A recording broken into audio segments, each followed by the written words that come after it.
Okay, Dr. Bruno, wanted to talk about corporate medicine. What I mean by this is that these days when a person comes out of their residency program and they're looking for a job, most of the time they're going to sign up with some sort of a corporation.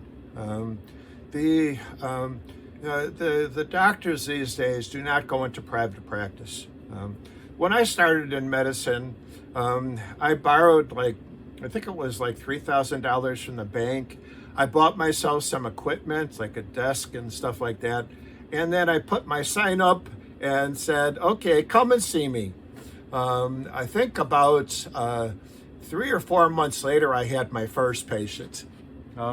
So pretty much we were living on whatever we could for the first few months. I actually wound up working in emergency rooms to make money because we weren't making any money off the practice.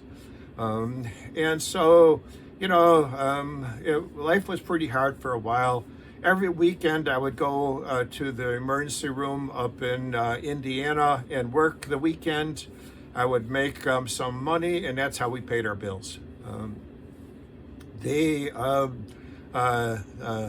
The thing was that as soon as I started making money in the practice, I started cutting back on the emergency room because it was too hard to do that all the time. I didn't get a lot of sleep when I was working the emergency room. It was stressful, and so eventually I had to stop that. But, eventually I got into a private practice. I worked with 2 other doctors as a coverage group, and that's how I started in medicine. These days, nobody does that. Nobody's going to take a loan from the bank. Nobody is going to, work in the emergency rooms like that. What happens now is that somebody comes out of their residency program and they start looking around for a job. There's no practice that you own. You got a job. I owned a practice. I had, so many, thousands of patients that I was seeing.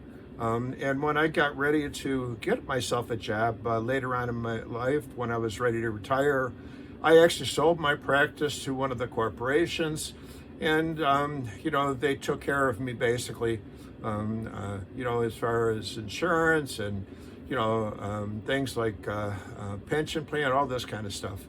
So it's a great deal actually working for a corporation, but you're still an employee. I would have loved to be an employee for my entire career, and I probably would have retired sooner, but that's life.